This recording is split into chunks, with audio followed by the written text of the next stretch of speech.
Hello, Assalamualaikum. Hai korang. Rasa macam rapat sangat pula kan.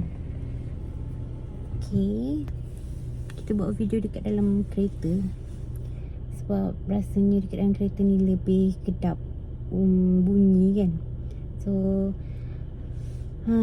kita nak cerita pasal vlog. So hari ni hari yang ke-10. So hari yang ke-10 postpartum, 27 hari bulan, hari Jumaat. Kita bersalin hari Selasa minggu lepas, 17 hari bulan. So kita tak sempat lagi nak cerita kan.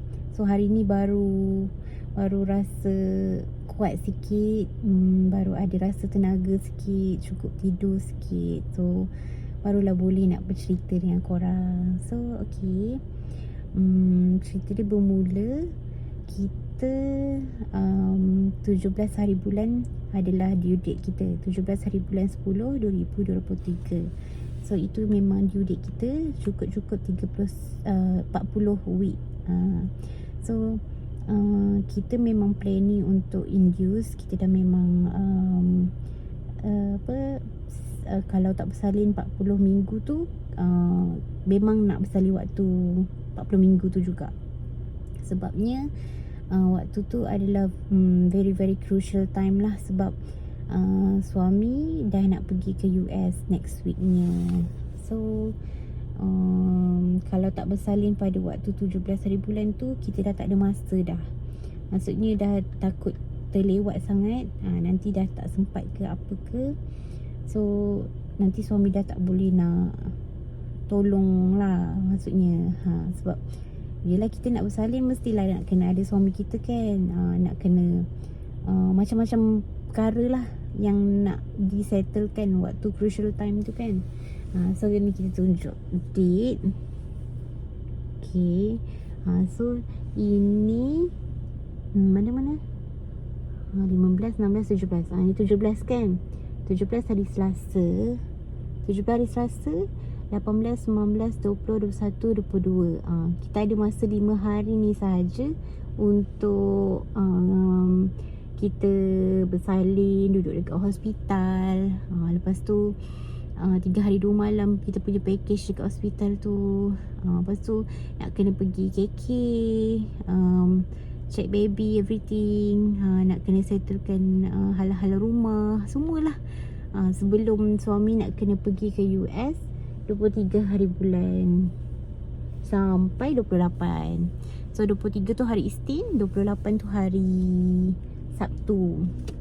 So next week pada waktu kita nak bersalin tu, suami kita dah pergi ke US. So daripada hari Isnin sampai hari Sabtu lah. So kita ada masa untuk bersalin daripada hari Selasa sampai hari Ahad yang suami kita ada. So takkanlah kita nak bersalin seorang-seorang kan. Dekat sini kan, mak ayah, ibu abah semua busy kan. So that's why kita pilih juga hari 40 minggu tu untuk induce. So bermulalah episod kita pergi ke KPJ Rawang. So kita dah book Dr. Suryati sebagai kita punya doktor untuk doktor ONG, untuk bersalinkan kita. Lepas tu kita datang ke hospital tu. Doktor suruh datang pada 17 hari bulan after 12 malam. So maksudnya kita gunakan 24 jam kita punya package tu. Package kita 3 hari 2 malam. Kalau kita ambil package bersalin dekat situ 3 hari 2 malam, sama ada caesar ataupun normal. Pada permulaannya memanglah kita pilih normal kan, sebab kita memang boleh normal. Tak ada apa-apa masalah sepanjang mengandung. Memang doktor kata kita memang boleh normal. So everything fine. Kita doktor set dekat dalam sistem. Kita datang pukul 3. So kita datang lah pukul 3 tu. So kita datang pukul 3. pergi kat kecemasan. Lepas tu Faiz terus bayar full lah, kena bayar full payment terus untuk package yang kita ambil. Kita ambil package normal, bilik single. Lepas tu nurse terus bawa pergi ke tingkat 1, labor room. Mula-mula tak masuk labor room dulu, kita masuk dulu ke ward sementara. Dekat tingkat 1 KPJ Rawang ada 4 bedded je punya bilik. So kita masuk bilik 4 bedded tu dulu untuk check CTG, check jalan. Lepas tu dia check everything semua okay, baru kita masuk dekat dalam labor room. Tak ambil masa yang lama pun, dalam masa masuk pukul 4 macam tu. Lepas tu pukul 6 waktu subuh tu dah masuk labor room dah. So suami kejap je lah tunggu dekat luar. Lepas tu pukul 6 tu masuk dekat dalam labor room dah. So dah masuk dalam labor room. Perkara pertama yang dia buat, dia bagi ubat cair berak untuk kita. Dia kata kena, yelah kita dah nak bersalin kan, kita kena keluarkan segala kotoran dekat dalam badan dulu, baru boleh bersalin lah, sebab takut kena baby. Lepas tu first time lah kita dapat ubat tu. First time kita dapat ubat tu memang rasa dia terkejut lah, rasa dia macam tu kan. Siapa yang pernah rasa tahulah kan macam mana ubat berak tu. Lepas tu lepas dia dah masuk ubat berak tu, kita solat subuh. Lepas tu dah tak boleh gerak dah. Lepas solat subuh tu terus duduk dekat atas katil. Dia pasangkan kita CTG untuk cek jantung baby. Lepas tu pukul 7 pagi terus masuk ubat induced drip. Doktor planning untuk masukkan ubat induced drip dekat kita, sebab itu induce yang paling tinggi lah, dia kata yang paling cepat progress dan senang lah kot, macam tu lah. So doktor planning untuk buat tu, masukkan induced drip dekat tangan, dekat sini. Lepas tu dia punya pada permulaan tu tak ada rasa sakit lah, sebab kita memang tak ada bukaan, tak ada rasa contraction pun, belum rasa nak bersalin pun. So memang bergantung pada induce tu sahajalah. Lepas tu pukul 8 kita makan sarapan pagi. Diorang bagi kita sarapan roti dengan strawberry butter, macam tu lah. Lepas tu pukul 10 kita makan berat sikit, kononnya untuk ada tenaga. 10.30 macam tu. Pukul 8.45 doktor datang untuk pecahkan air ketuban, tapi tak dapat sebab baby tinggi lagi time tu.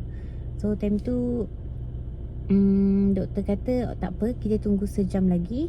So after sejam, dalam pukul 10.30 macam tu, doktor datang untuk pecahkan air ketuban. So cara dia kan, dia buat macam ni tau. Mula-mula dia kata okay, sediakan, dia bagi kita gas Anthenox tu tau. Kita pun first time lah pakai. Kita macam kenapa kena pakai benda ni kan. Sebab time tu kita belum dapat epidural lagi, sebab pagi lagi time tu, baru pukul 10.30 agaknya. Doktor anesthesia belum ada lagi. Lepas tu dia bagi kita gas tu lah. So doktor kata okay, awak pakai gas ni. Dia kata awak keep pakai. So maksudnya keep letak kat hidung kita ni kan, keep sedut dia kata. Lepas tu kita pun mula-mula macam tak sakit kan, kita macam sedut je lah sikit-sikit.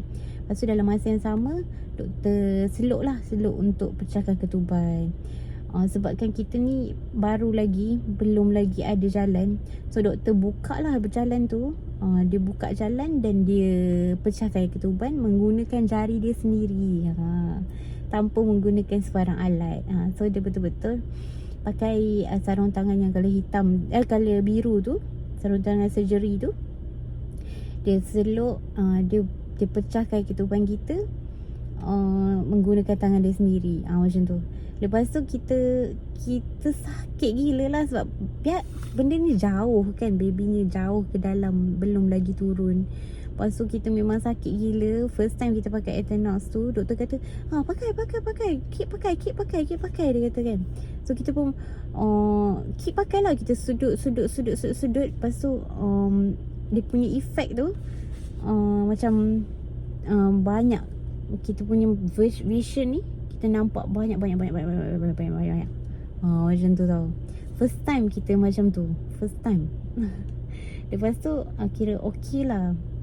Tak ada rasa sakit sangat lepas pakai tu. Lepas tu doktor kata okey, jalan dah buka 3 cm. Lepas tu pukul 11.45 doktor pasangkan kita epidural. So proses pasang epidural, masukkan drip epidural dekat tulang belakang kita tu ambil masa dalam 35 minit macam tu lah. Dia cucuk dekat tulang belakang tu, bagi kita tak ada rasa sakit pun. Bagi kita biasa je, macam cucuk jarum dekat kita punya jari atas ni sahaja. Macam rasanya macam tu je lah, tak adalah sakit pun. Lepas tu dia seletipkan dekat sepanjang-panjang belakang badan kita tu sampailah ke depan ni. Dia letak kat sini, lepas tu dia seletipkan. Macam tu lah. Siapa yang tahu epidural, macam tu lah dia buat. Lepas tu dia kata pada permulaan ni dia bagi kita drip 5 dulu. Lepas tu nanti bila dah makin naik pembukaan tu, baru dia naikkan dos jadi 8 ke macam tu lah. Maksimum 15 macam tu. Lepas tu dalam pukul 2.20 macam tu, doktor check jalan dah 5 ke 6 cm. Lepas tu pukul 4.20 nurse check jalan dah 6 ke 7 cm. Lepas tu pukul 5 doktor datang, doktor check dah 7 cm. Tapi doktor kata induce ni baru kita tahu, induce trip ni dia tak boleh lebih pada 12 jam. So maksudnya kalau lebih 12 jam maksudnya poor progress lah. So sepanjang kita pakai epidural ni sebenarnya kita tak rasa sakit pun. Tapi adalah rasa macam tak selesa kat perut tu bila baby tengah contraction tu kan. And ada juga rasa laluk-laluk macam tu. Waktu pukul 5 petang tu 7 cm. So doktor kata kalau by pukul 7 tak lagi buka sampai 10 and tak bersalin lagi, so dia kena proceed caesar. Doktor kata waktu dia tengah seluk tu, dia macam perasan yang kedudukan kepala baby tu macam tak berapa betul. So dia kata dia risau saya tak boleh nak push keluar baby. Dia cakap macam tu sebab positioning baby tu macam tak berapa nak betul. So tapi kita katalah tak apalah doktor, kita tunggulah lagi sampai 10 cm pukul 7 ni. Kalau pukul 7 ni tak boleh lagi nak bersalin, kita proceed lah caesar. Terpaksa lah kan, sebab tak boleh nak lama-lama sebab 12 jam kesian kat baby. Lagipun air ketuban dah keluar kan. Lepas tu sampailah pukul 7 malam, bukaan pun mencapai 10 cm. So nurse bantulah kita untuk push. Sebab dah 10 cm kita dah boleh push sebenarnya. So kita pun push. Cuba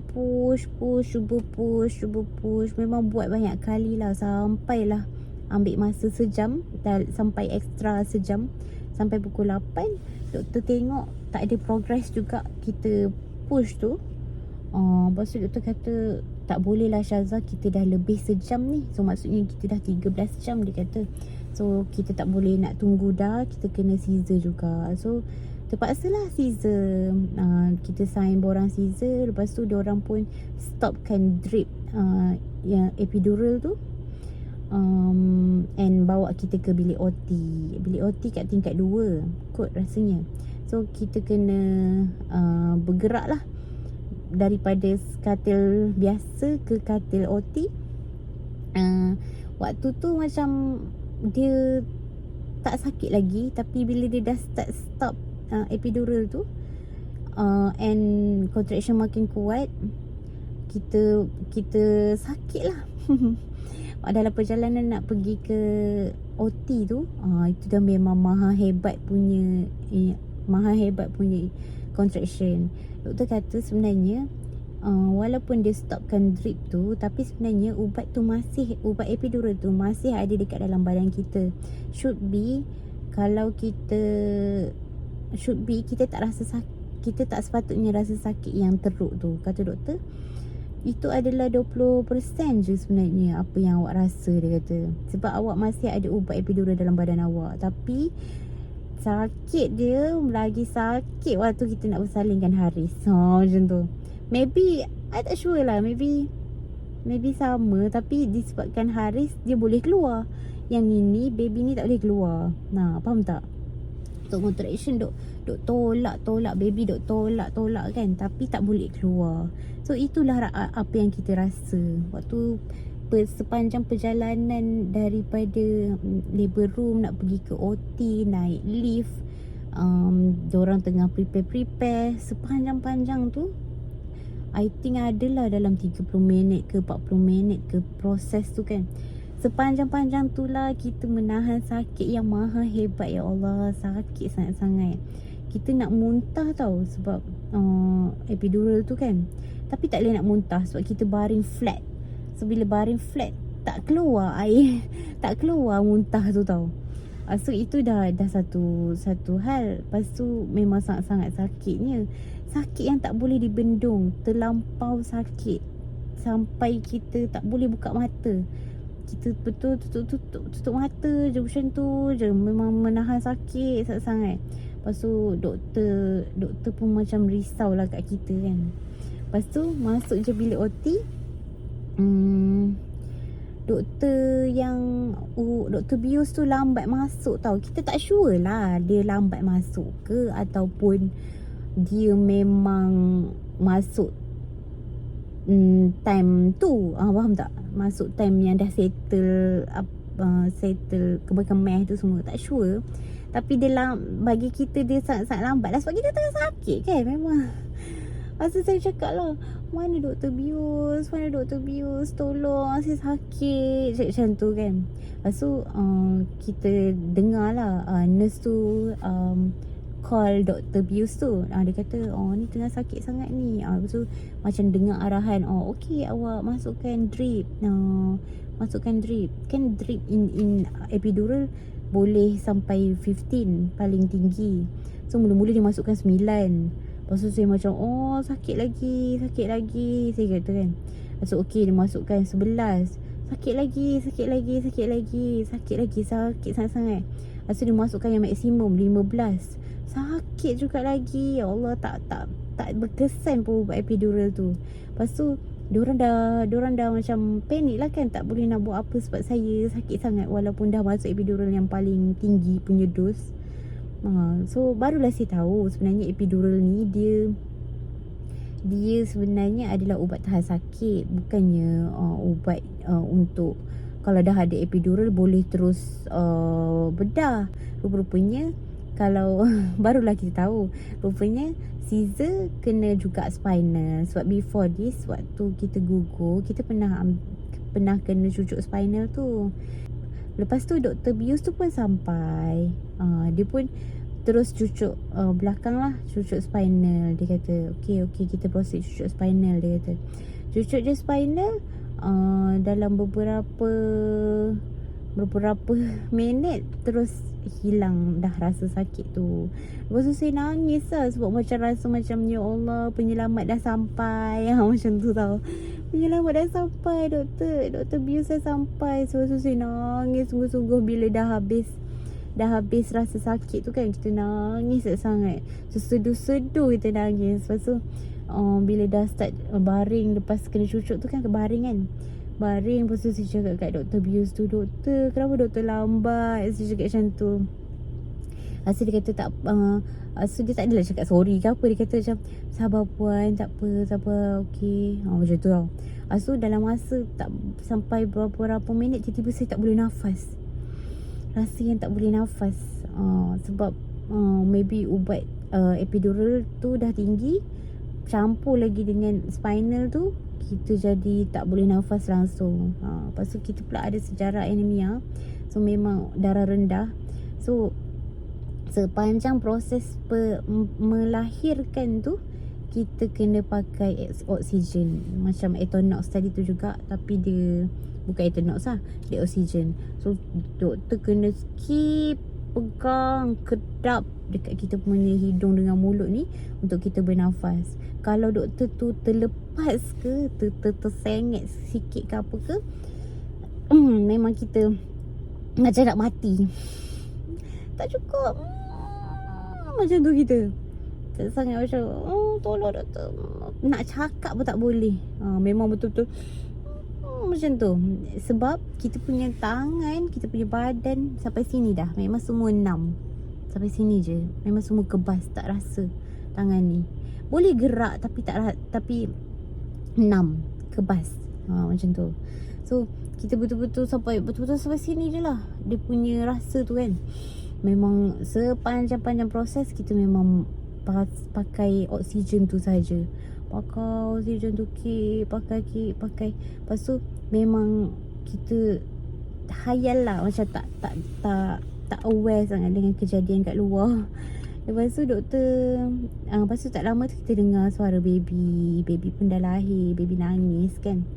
Lepas tu bila baby keluar je, dia angkat tu, kita memang tak nampak lah. Tapi doktor terus dengar doktor cakap, wah baby ni ada birthmark lah dekat mulut dia, macam tu. So kita pun macam, ya ke, macam tu kan. Wah baby ada birthmark, wah ya ke, macam tu duk. Tapi dalam masa sama kita duk tengah struggle bernafas lagi. Tapi kita dengar lah bunyi baby tu nangis. Dengar lah bunyi baby tu diorang keluarkan air daripada mulut baby. Sebab daripada air ketuban kan. Dengar. Lepas tu lama sikit barulah ada nurse kot datang dekat sebelah kita kat pipi. Dia kata Syaza ni ya baby awak. Dia kata baby awak, baby girl. Dia kata lepas tu dia ada birthmark dekat dia punya mulut. Dia cakap macam tu. Lepas tu dia rapatkan baby tu dekat pipi kita, macam cium pipi sama pipi. Macam tu je. Lepas tu dah Diorang terus ambil baby lah kot. Settlekan yang kita. Lama juga after that proses tu. Lama juga. Lepas tu barulah settle semua. So dah settle semua tu, dia bagi kita berduduk dekat koridor, satu tempat untuk sebelum nak masuk ke ward tu. Siapa yang pernah kena masuk OT tahulah kan, kita akan menggigil-gigil. So samalah juga macam kita kena cuci masa gugur dulu. So waktu menunggu tu memang badan kita menggigil macam tu. Menggigil yang menggeletar seluruh badan. So waktu menunggu nak masuk ke ward tu, adalah maybe dalam sejam juga kot. Lama juga duk tunggu kat situ. Sepanjang tu lah kita duk gegar-gegar badan. Sebab kita punya badan masih ada ubat bius tu kan. So kita lahirkan baby tu pukul 9.27 malam. Pada 17 hari bulan tu jugalah. So masuk dekat dalam ward tingkat 5 pukul 11 lebih. So Faiz memang duduk dekat dalam bilik ward tu je lah. Dia tak tahu apa-apa. Dia tak tahu pun dah bersalin ke macam mana pun semua. Kiranya dia betul-betul tahu bila kita dah sampai dekat dalam bilik. So sampai je dekat dalam bilik, barulah kita cerita semua dekat dia.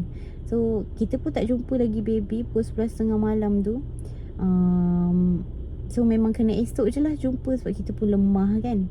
Faiz turun lah. Dia turun bawah dekat nursery. Orang kata boleh jumpa baby, sebab baby okay, baby fine, everything, tak ada apa-apa masalah langsung pun. So Faiz dapatlah pergi turun bawah, pergi kat nursery, tengok baby, dapat dokong baby, dapat azankan baby. Macam tu. So dia hantarlah gambar dekat kita. Nanti kita tunjuk gambar baby. Tu je lah. Lepas tu hari keesokannya kita pun duduk dekat hospital 3 hari 2 malam lah. Macam tu. So esoknya kita jumpa baby kita cakap kat doktor kita nak jumpa baby pukul kita cakap dekat nurse kita nak jumpa baby pukul 8. So pukul 8 tu dia hantarlah baby. So time tu lah first time kita jumpa baby and susukan baby. So beranak secara Caesar ni pada conclusionnya kita dah rasa dua-dua bersalin normal, bersalin Caesar memang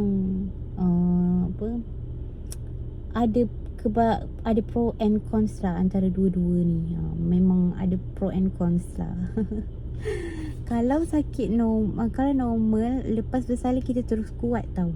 Kalau Caesar lepas je bersalin kita memang kiok habis.